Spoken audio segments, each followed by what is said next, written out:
உங்களுக்கு நான் வாழ்க்கை வரவேற்கிறேன். அந்த நாட்களில் நிறைய காரியங்கள் பேசியிருக்கிறார். ஆனா இன்னைக்கு ரொம்ப முக்கியமான ஒன்று நினைக்கிறேன்.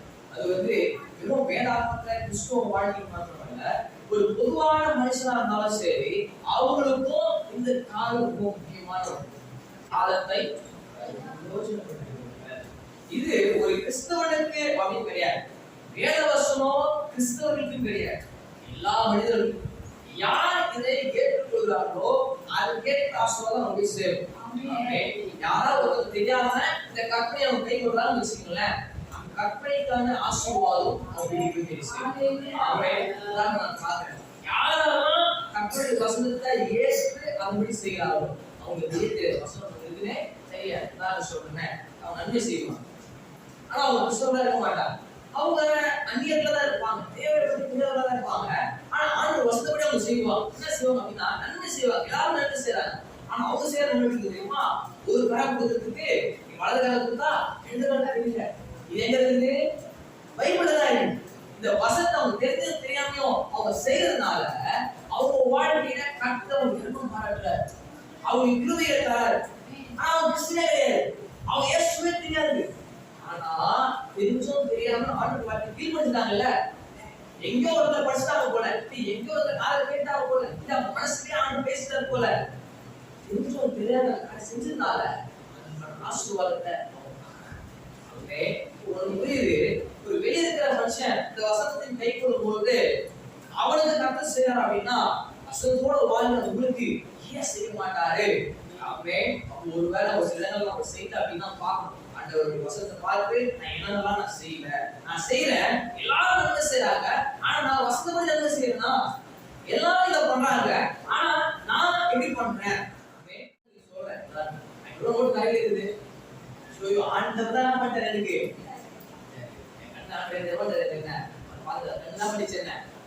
அதனாலதான் இல்லைன்றது தெரிஞ்சுதான் பண்ற ஆண்டவரு.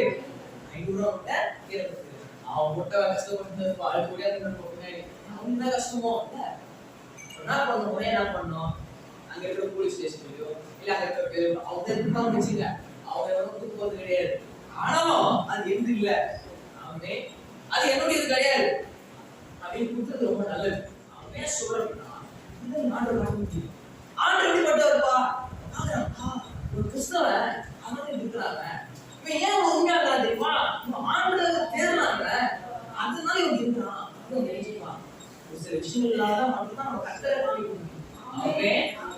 ஆண்டவரே நேரத்தை தான் செய்வார், எல்லா காரியத்தையும் ஆண்டு எப்படி செய்வாரு, நேரத்தை தான் செய்வார். ஆண்டவர் நீங்க கேட்கறதுக்காக உடனே நான் கொடுக்கவே மாட்டேன். அதாவது நீங்க கேட்கணும்னு வச்சுக்கலேன், ஒரு காரியத்தை நான் வைக்கணும்னு வச்சுக்கலேன், அதை ஆண்டவர் சும்மா நீங்க கேட்டதுக்காக போக முடியாது, நேரத்தை கற்று தருவார்.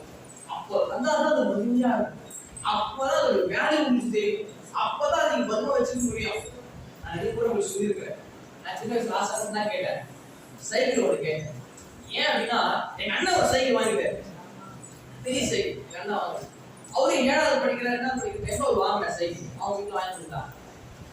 அவருக்கு அது நியாயம். ஏன் அப்படின்னா அவர் ஸ்கூலுக்கு போறாரு, ஸ்கூலுக்கு அவங்க அங்க அப்படியே இருக்கிறதுனால அதுக்கு ஒரு சைக்கிள் தேவைப்பட்டுச்சு, அதெல்லாம் வாங்கினாங்க. எனக்கு ஸ்கூல் பக்கம் கிடையாது, தூரம், சைக்கிள்ல போறதுக்கு வாய்ப்பு கிடையாது. ஆனா எனக்கு ஆசை, என்ன ஆசை, சைக்கிள் வாங்க ஓட்டணும். நான் 8வது படிக்கிறேன், 4வது தான் நான் படிக்கிறேன். 8வது படிக்கிறேன், 4வது படிக்கிற பையனுக்கு 8th கிளாஸ் படிக்கிற சைக்கிளை பார்த்தா ஆசை உடனே வேணும் சைக்கிள். உடனே என்ன பண்றாங்க, சரி எப்படி கேட்கறாங்க, வாங்கி கொடுத்தாங்க வச்சுக்கோங்க. அந்த சைக்கிளை அவர் அழகா பராமரிச்சு வச்சிருந்தாரு, 4-5 வருஷம் நல்லா வச்சிருந்தாரு. நான் ஒரே வருஷம் என்ன பண்ணேன், தூக்கி போட்டேன். சைக்கிள் என்ன பண்ண முடியாது, பண்ண முடியல. ஏன் அப்படின்னா அதுக்குரிய தேவை எனக்கு இல்லை. அப்ப நினைச்சது தேவை நினைச்சேன், ஆனா அது கரெக்டா இல்ல. டைம்ல எனக்கு எப்போ தேவையோ அது அப்போ அது ரொம்ப நேர்த்தியா வச்சிருந்தேன். இப்ப இந்த கீபோர்ட் நீங்க பாக்குறீங்க,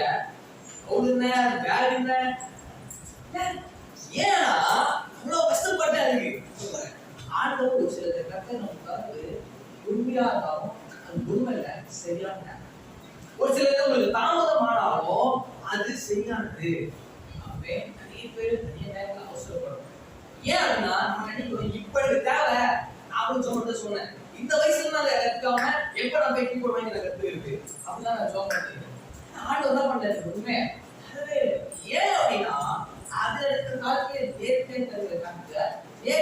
செய்வார். அது எனக்கு நேர்த்தியான நேரம் கிடையாது. நான் நினைச்சுக்கிறேன் அது எனக்கு கரெக்டான நேரம், எனக்கு இப்ப வேணும். ஆண்டவருக்கு அது நேர்த்தியான நேரம் கிடையாது.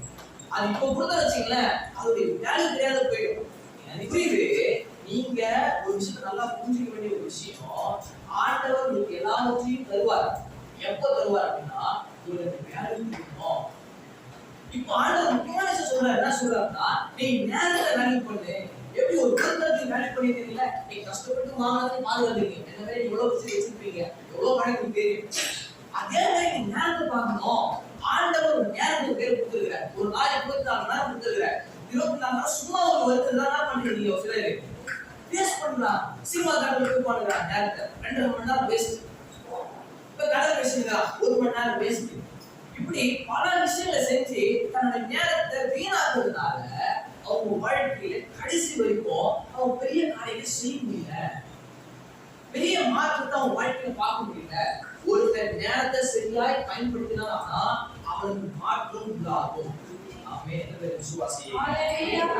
யார் ஒரு நேரத்தை சரியா செலவிடுறாங்களோ, யார் தன்னுடைய நேரத்தை கர்த்தர் கொடுத்த நேரத்தை 24 நேரத்தை ஆண்டவர் கொடுத்துருக்கிறாரே சரியா பயன்படுத்தணும்னு நினைக்கிறாங்களோ அவங்கள கர்த்தர் கண்டிப்பா ஆசீர்வதிப்பார். அவங்களுக்கு மாற்றத்தை. 3ஆம் நாளிலே கலீலியாவில் உள்ள கானா ஊரிலே ஒரு கல்யாணம் நடந்தது. இயேசுவின் தாயும் அங்கே இருந்தாள். இயேசுவும் அவருடைய சீஷரும் அந்த கல்யாணத்துக்கு அழைக்கப்பட்டிருந்தார்கள். திராட்சரசம் குறைவுபட்ட போது இயேசுவின் தாய் அவரை நோக்கி, அவர்களுக்கு திராட்சரசம் இல்லை என்றாள். அதற்கு இயேசு, ஸ்திரீயே, எனக்கும் உனக்கும் என்ன? என் வேலை இன்னும் வரவில்லை என்றார்.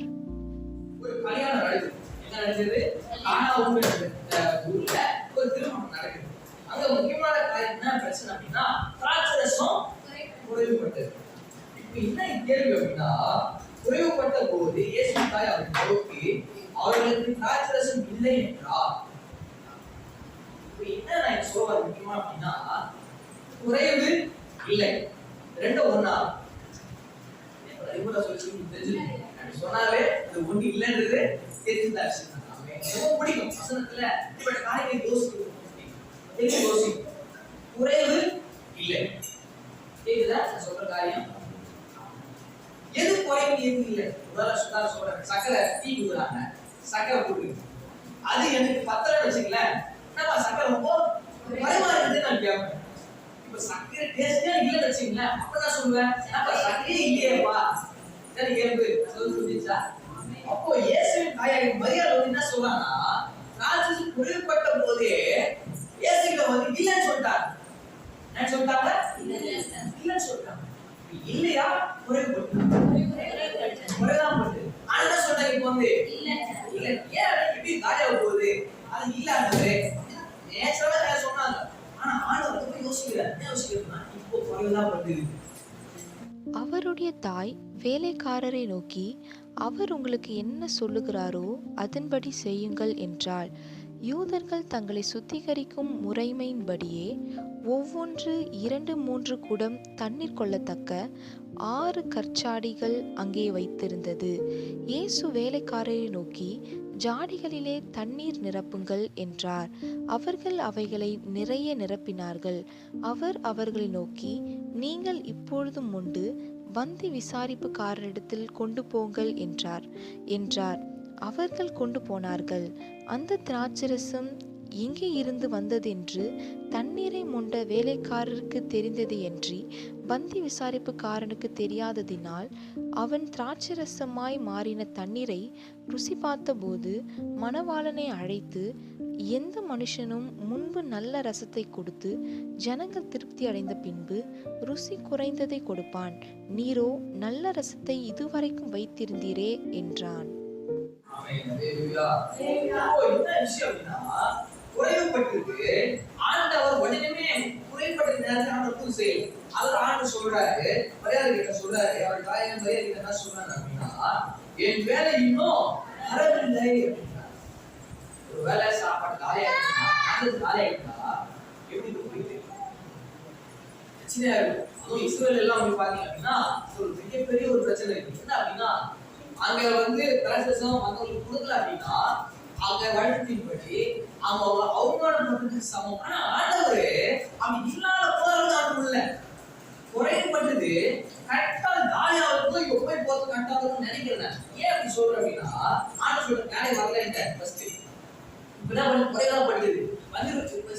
என்ன பண்ணல, காலையில விஷயமே தெரியாது, அதான் வசந்து பாக்குறோம். அது வேலைக்காரர்களை தவிர அது வந்து விசாரிக்க போறாங்க தெரியுமா, சமையல் வாசத்துக்கு மட்டும் என்ன பண்ண தெரியும், இது நல்லா தெரியும். போட சாப்பாடு பண்ணாங்க கேட்டரிங் சர்வீஸ், அவங்க என்ன பண்ணாரு அவங்க சொல்றாங்க எப்படி நடந்தது என்ன நடந்தது தெரியலையே. சாப்பாடு கொஞ்சம் அவங்களுக்கு தெரியாது. நீங்க பாத்துக்கீங்களா, சாப்பாடு பரிமாறவங்களுக்கு சாப்பாடு பரிமாற தெரியாது. உள்ள மாஸ்டர் நம்மள கேட்டு அச்சடிச்சு போட்டே இருப்பான். யாரு பரிஞ்சு தெரியுது, மாஸ்டர் தான் தெரியும். புரியுது நான் சொல்றது, ஒன் ஆர்டர் செஞ்சுட்டாரு போட்டே நான் குறைபட்டு போட்டே நான் போய் நிறைய இன்னொரு பாத்திரம் வந்துச்சு. இப்ப என்ன பண்றாங்க போலாம், இப்ப சாப்பிட்டவங்க முன்னாடி சாப்பிட்ட கிட்ட சாப்பிட்டா பதில் டேஸ்ட் பண்ணா இது பயங்கரமா இருக்குது. உங்களுக்கு புரியுது, கத்த அவங்கள எந்த இடத்துலயும் அவங்க இல்ல, அவங்க குறைவுதான் பட்டாங்க இல்ல அப்படின்னு சொல்றதுக்கு முன்பாகவே கத்த இந்த காரியத்தை வச்சுட்டாரு. உங்களுக்கு புரியுது, ஆண்டவர் லேட்டாவும் செய்ய மாட்டாரு, சீக்கிரமாவும் செஞ்சிட மாட்டாரு. ஆண்டவர் மாட்டாரு, லேட்டாவும் செய்ய மாட்டாரு, சீக்கிரமாவும் செய்ய மாட்டாரு. சரியான நேரத்துல சரியா வந்து ஆண்டு செய்யும். சீக்கிரமா இருப்பாங்க இல்லன்னா நம்மளுக்கு அது சீக்கிரம், ஆனா நீங்க லேட் ஆகுது நினைக்கிறேன். இல்ல, ஆண்டவர் ஒரு காரியத்தை செய்வாராம், நேரத்தோட தான் செய்வார். ஆனா ஒரு முக்கியமான விஷயம் தெரியுமா, அந்த கல்யாணத்துல இயேசு இல்ல. இயேசு கண்டி இல்லைன்னு வச்சுங்க, தேவ மட்டும் இல்லைன்னு வச்சுங்க, கண்டிப்பா அற்புதத்தை பார்க்க முடியாது. அவமானத்தை பார்த்து பாருங்க, தலைமுறையை பார்த்து பாருங்க. இயேசு வளைக்கப்பட்ட நிமித்தம் ஆண்டவர் அவரே ஹalleluya. என்ன பிரச்சனை அப்படின்னா, இப்போ நான் பிரான்ச்ல போயிட்டு இருக்கேன் மாஸ்டர் ஃப்ரெண்ட்ஸுங்களுடைய சுத்தில போன எல்லாம் கிறிஸ்தவ கல்யாணம் தான். ஆனா உள்ள இருக்கிற பாட்டுங்களும் அந்த டிஜே சவுண்டும் கிறிஸ்தவ கல்யாணம் சந்தேகமா இருக்கு. உள்ள போதே நம்ம சேர்ந்தா வந்துருமா, என்னவா சரியான கல்யாணம் வந்துருமா, பரிசுத்த மெய்வா பரிசுத்த மெய்வா உள்ள போனா பயங்கரமான பாட்டுங்களா அமங்கலமா. என்ன நடக்குது அப்படின்னு எனக்கு ஆச்சரியமாயிடுச்சு. சீக்கிரம் கூப்பிட்டு இப்ப சரியான கல்யாணம் ஆயிடுது, மாத்திக்கிட்டே வச்சுட்டாங்களா அப்படியா சொல்லி எங்கலப்பா அப்படின்னா என்ன பண்றேன் தெரியல. என்ன சொல்றாருன்னா, ஒரு வைராகியம் வேணும், ஆண்டு வருவாரு. இப்படிப்பட்ட பண்ற கல்யாணத்துக்கு ஏசு வருவாரா ஆண்டு வருவாரா கேள்வி தானே. கேள்வி கேட்டதே தெரியாது ஜனம், யாரும் யோசிக்கிறதே தெரியாது. அவங்க சந்தோஷத்துக்கு அவரை விட்டு ஆண்டு வருவாரா கேட்க மாட்டாங்க. பாருங்க, ரொம்ப முக்கியமான விஷயம். ஏன் நான் சொல்றேன் அப்படின்னா, ஆண்டோட இருக்கும்போது ஒரு நேரம் மாசமா இருக்கும். ஆண்டோட இருக்கும்போது ஒரு நேரத்தை காரியம் வாங்கி பண்ண முடியும். ஆண்டோட இருக்கும்போது உங்க வாழ்க்கை பாதுகாக்கப்படும். ஏன் நேரம் சொல்றது தெரியுமா, உங்க நேரங்கள் ஆண்டோட வச்சுக்கீங்களேன், ஆண்டு அற்புதமா நடத்திடுவார், அதிசயமா நடத்துவார். அதுக்கு நான் முக்கியமான ஆதாரத்தை உங்களோட காட்ட போறேன், நான் பேச போறேன். அப்ப ஏன் நான் மறுபடியும் சொல்றேன் அப்படின்னா, இயேசு இல்ல இடம் தான் ஆசீர்வாதமா இருக்கும். நான் சொன்னது போல அந்த கல்யாணத்தை ஆண்டு இருப்பாரு, கண்டிப்பா இருக்க மாட்டேன். 100% ஆண்டு கண்டிப்பா இருக்க மாட்டேன். இவங்கெல்லாம் சோசமா இருக்க நினைக்கிறாங்க, ஆனா அதெல்லாம் கண்டிப்பா புரியுது. என் வாழ்க்கையில ஆண்டவர் இல்லாத ஒரு இடத்துல ஆண்டவரின் ஆசீர்வாதம் அனுபவத்தை பார்க்க முடியுமா, அதிசயத்தை பார்க்க முடியுமா? முக்கியமான காரியத்தை பார்க்கிறோம். இன்னொரு காரியத்தை சொல்றது போல ஆண்டவர் இல்லாம அவருடைய காரியத்தை பார்க்க முடியாது. சுவிசேஷம் 15ஆம் அதிகாரத்துல நிறைய வாசல் தான், ஆனாலும் மறுபடியும் இந்த காரியத்தை குறித்து பேசலாம் போறோம். ஆகவே பின்னும் அவர் சொன்னது, ஒரு மனுஷனுக்கு 2 குமாரர் இருந்தார்கள். அவர்களில் இளையவன் தகப்பனை நோக்கி, தகப்பனே, ஆஸ்தியில் எனக்கு வரும் பங்கை எனக்கு தர வேண்டும் என்றான். அந்தபடி அவன் அவர்களுக்கு தன் ஆஸ்தியை பங்கிட்டு கொடுத்தான். சில நாளுக்கு பின்பு இளைய மகன் எல்லாவற்றையும் சேர்த்து கொண்டு தூர தேசத்துக்கு புறப்பட்டு போய் அங்கே துன்மார்க்கமாய் ஜீவனம் பண்ணி தன் ஆஸ்தியை அழித்து போட்டான். எல்லாவற்றையும் அவன் செலவழித்த பின்பு அந்த தேசத்திலே கொடிய பஞ்சம் உண்டாயிற்று. அப்பொழுது அவன் குறைவுபடத் தொடங்கி எல்லாவற்றையும் செலவழித்து அந்த தேசத்திலே கொடிய பஞ்சம் உண்டாயிற்று. அப்பொழுது அவன் குறைவுபட குறைவு அப்படின்றது நல்லா போயிருக்கு. போன இடத்துல குறைவு வந்துச்சு, இந்த இடத்துலயும் குறைவு. இப்போ இந்த குறைவுல அவனுக்கு நன்மை கிடைக்கல. சொல்றது புரியுதா? முன்னாடி ஒரு குறைவு பார்த்தோம் காணவர் திருமணத்துல. ஆனா அந்த குறைவை கர்த்தர் நிறைவா மாற்றி ஆசீர்வதிச்சு அவருக்கு நன்மையை மாத்திட்டாரு. இல்லன்ற ஒரு அளவு கர்த்தர் என்ன பண்ணல, அவன் உருப்பு விடல. ஆனா இங்க அவனுக்கு இல்லன்ற அளவு ஆயிடுச்சு பாருங்க. ஏன் அப்படின்னா இந்த தகப்பனோட வீட்டை விட்டு வந்துட்டான். ஆசீர்வாதம் ஆண்டு பெற்று கொண்டு வந்தான். அப்பா கிட்ட வந்த ஆசீர்வாதம் தான், அது இல்ல, எந்த மாற்றமும் இல்லை.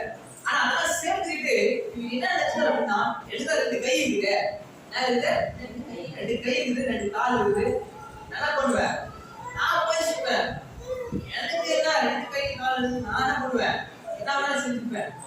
நான் அப்படி சொல்லுவேன். நான் யோசிச்சேன், 2 கை கால் இருக்குது, அதெல்லாம் செஞ்சுக்கலாமே யோசிச்சேன். இப்பதான் முடிஞ்சது, நான் செய்ய முடியாது, பண்ண முடியாது. பாருங்க, அவன் குறைபடுத்த தொடங்கி அந்த தேசத்துக்குள்ள ஒருவனத்துல போய் என்ன பண்ணான், ஒட்டி கொண்டா. எங்க ஒட்டி கொண்டான்? அப்பாவுக்கு இருந்தவன், அப்பாவோட ஒட்டிட்டவன். என் அப்பாவுக்கு பிள்ளை இல்லையா, அப்பாவோட சொத்து எல்லாம் இவனுக்குதான். அப்பாவுக்கு இதே இருந்த ஒரு மகன், செல்வாக்கான மகன், வேலைக்காரர்கள் இருக்கிறாங்க, சாப்பாடு பிரச்சனை இல்லை, விலங்குகளுக்கு பிரச்சனை இல்லை, வண்டிகளுக்கு பிரச்சனை இல்லை, எதுக்குமே பஞ்சராத மனுஷன். அப்பா விட்டு வந்ததுக்கு அப்புறம் தனியா வாழ்ந்து நினைச்சான், முடியல. ஒவ்வொரு மனிதனும் ஒட்டி போட்ட சூழ்நிலை வந்துச்சு. ஏன்னா அப்பாட வந்தா சண்டை போட்டு வந்துட்டோம், அப்பா கிட்ட இருந்து ஓடி வந்துட்டோம், இதுக்கப்புறம் போக முடியாதுன்னு சொல்லி மனிதனோட ஒட்டி போட்டான். ஆனா அங்கேயும் நிலைக்க முடியல. அந்த தேசத்து குடிகளில் ஒருவனிடத்தில் போய் ஒட்டி கொண்டான். அந்த குடியவன் அவனை தன் வயல்களின் பன்றிகளை மேய்க்கும்படி அனுப்பினான். அப்பொழுது பன்றிகள் தின்கிற தவிட்டினாலே தன் வயிற்றை நிரப்ப ஆசையாயிருந்தான். ஒருவனும் அதை அவனுக்கு கொடுக்கவில்லை. அவனுக்கு புத்தி தெளிந்தபோது அவன் தன் தகப்பனுடைய கூலிக்காரர் எத்தனையோ பேருக்கு பூர்த்தியான சாப்பாடு இருக்கிறது, நானும் பசியினால் சாகிறேன். குறைபட்ட போது நான் சொன்னது வரை அங்க இல்லைன்றது அர்த்தம் செஞ்சேன். எனக்கு இல்ல, அர்த்தம் செய்ய முடியல. எனக்கு கடையில் ஆகாரம் கிடைக்கல. முக்கியமான விஷயம், ஒரு மனிதனை ஒட்டி கொள்றான், அங்க கூட அவன் பசி ஆடுறதுக்கு பன்னீரோட தவிர்த்து கூட அவனுக்கு கிடைக்கலையா. அவ்வளோ கஷ்டப்படுற சூழ்நிலை வருவதுதான் அவனுக்கு புரியுது, நான் ஆண்டவருக்கு தூரமா இருக்கிறேன். அதாவது தகப்பன் வீட்டார், தகப்பன் வீட்டுல வேலைக்காரர்கள் கூட பண்றாங்க, பூர்த்தியான சாப்பாடு சாப்பிட்டு இருக்காங்க, நானும் இப்படிப்பட்ட காரியத்தை இருக்கிறேன். அவன் புரிவடைச்சு அவன் ஆண்டு வரான். அவனுக்கு புத்தி தெளிந்தபோது அவன் தன் தகப்பனுடைய கூலிக்காரர் எத்தனையோ பேருக்கு பூர்த்தியான சாப்பாடு இருக்கிறது, நானும் பசினால் சாகிறேன். நான் எழுந்து என் தகப்பனிடத்துக்கு போய், தகப்பனே, பரத்துக்கு விரோதமாகவும் உமக்கு முன்பாகவும் பாவம் செய்தேன். இனிமேல் உம்முடைய குமாரன் என்று சொல்லப்படுவதற்கு நான் பாத்திரன் அல்ல. உம்முடைய கூலிக்காரரில் ஒருவனாக என்னை வைத்து கொள்ளும் என்பேன் என்று சொல்லி எழுந்து புறப்பட்டு தன் தகப்பனிடத்தில் வந்தான். அவன் தூரத்தில் வரும்போதே அவனுடைய தகப்பன் அவனை கண்டு மனதுருகி ஓடி அவன் கழுத்தை கட்டி கொண்டு அவனை முத்தம் செய்தான். குமாரன் தகப்பனை நோக்கி, தகப்பனே, பரத்துக்கு விரோதமாகவும் உமக்கு முன்பாகவும் பாவம் செய்தேன். இனிமேல் உம்முடைய குமாரன் என்று சொல்லப்படுவதற்கு நான் பாத்திரன் அல்ல என்று சொன்னான்.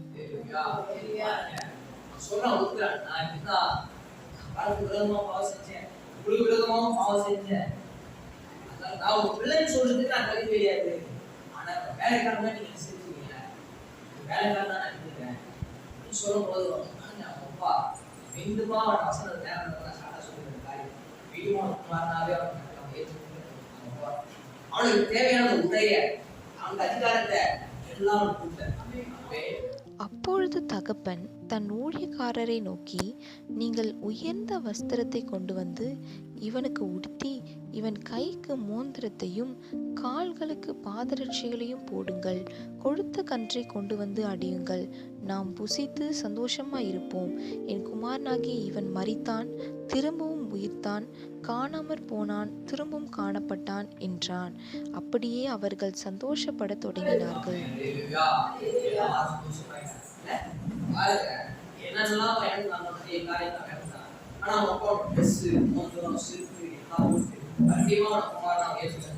பெரிய விருது பண்ணார். அப்படியே ஏற்றுக்கிட்டார், பிள்ளையை ஏற்றுக்கிட்டார்.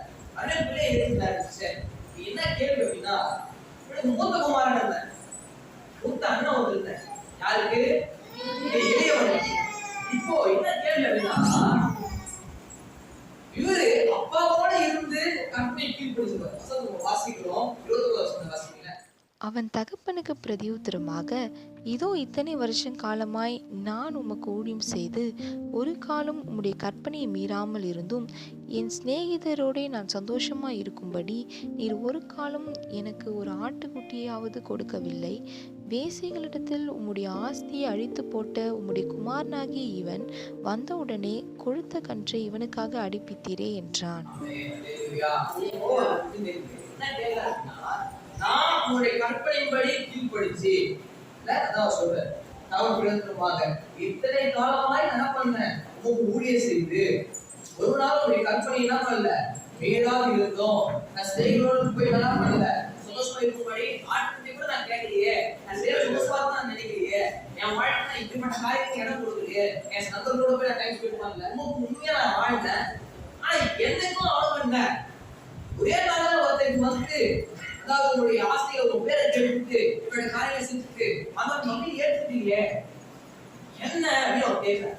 அப்போ அதுக்கு அப்பா சொல்ற பதில், அதற்கு தகப்பன், மகனே, நீ எப்பொழுதும் என்னோடு இருக்கிறாய், எனக்குள்ளதெல்லாம் உன்னுடையதாய் இருக்கிறது. உன் சகோதரனாகிய இவனோ மரித்தான், திரும்பவும் உயிர்த்தான், காணாமற் போனான், திரும்பவும் காணப்பட்டான். ஆனபடினாலே நாம் சந்தோஷப்பட்டு மகிழ்ச்சியா இருக்க வேண்டுமே என்று சொன்னான் என்றார்.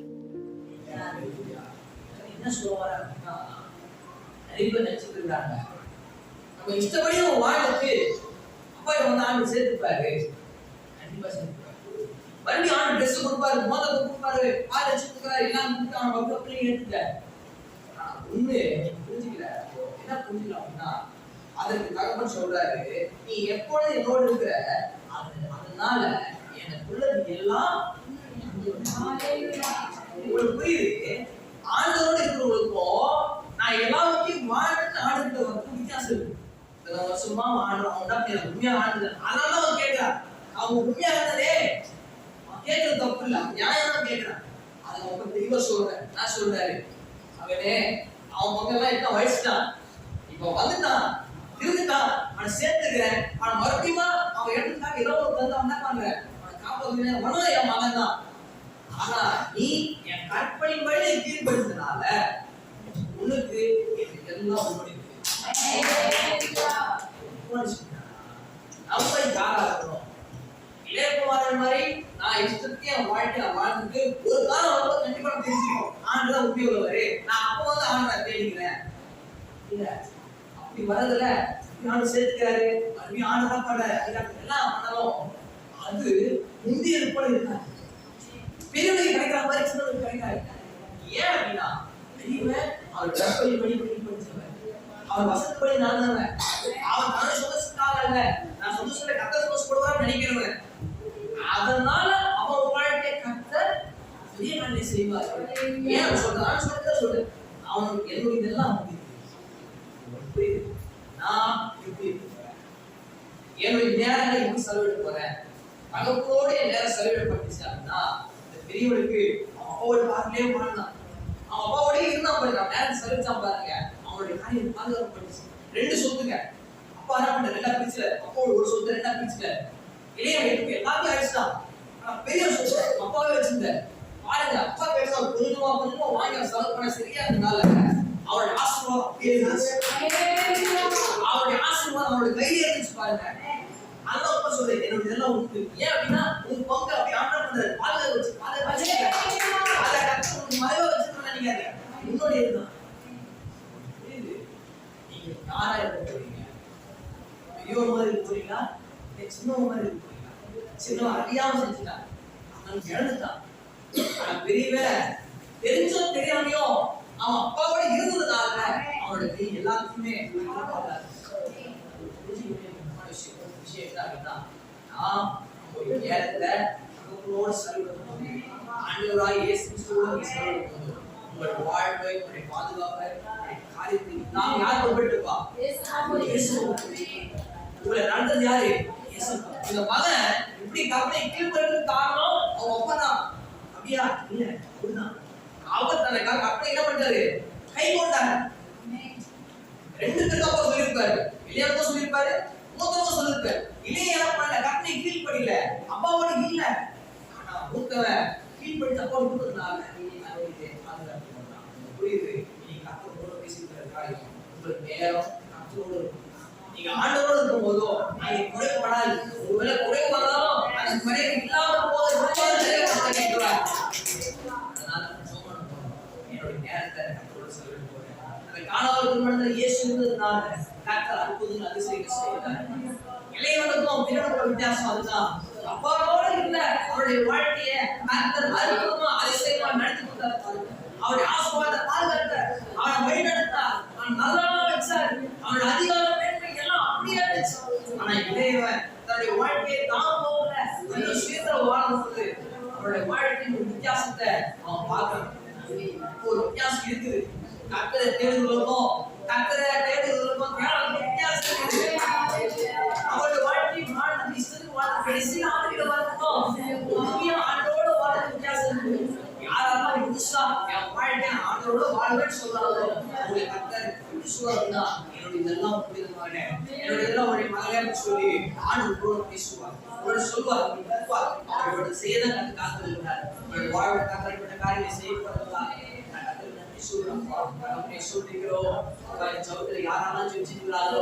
என் வாழ்க்கை இளையவன் மாதிரி அல்ல, பெரியவன் போல மூத்த குமாரன் போல நான் அப்பாவோட இருந்தேன் நினைக்கிறேன். ஒரு பிள்ளைங்க பார்க்கலாம் நிலைத்தருவீராக. இந்த வசனத்தை நினைக்கிறேன்ப்பா, உங்களுடைய கிருபையை கத்த தருவீராக. அப்பா நீ சொன்ன இந்த வார்த்தையை உங்களுடைய வாழ்க்கையில கத்த நிறைவேறப்படுவீராக, அடையாளப்படுத்துவீராக. என் வசனத்தின் உண்மையை ஜனங்கள் அறிவிட்டோம். உங்களுடைய வாழ்க்கையை கத்த நினைவுறுத்துவீராக. கர்த்தர் படும் மகிமையில கர்த்தர் உடைகளை செய்ய போற உங்களுடைய கிருபையினால் நன்றி சொல்கிறோம். விசுவாசிக்கிறோம்ப்பா, கர்த்தர் அப்படியே செய்ததுக்காக யாரெல்லாம் அப்படியே செய்யன்னு சொல்றாங்க அவங்க வாழ்க்கை கர்த்தர் அப்படியே செய்வீராக. அவருடைய காரியத்தை அவருடைய நீர் வழி நடத்துங்க. அவருடைய காரியத்தை நீங்க பாதுகாத்துங்க. எல்லாருக்கும் நீர் அதை காரியம் செய்யுங்க. அதை நேர்த்தியாக அற்புதமாக அதிசயமாக நடத்த போற வெற்றிகளுக்காக இவர்கள் ஆசிரியர்கள் இயேசு கிறிஸ்து நாம் ஜெபிக்கிறோம். ஆமென்.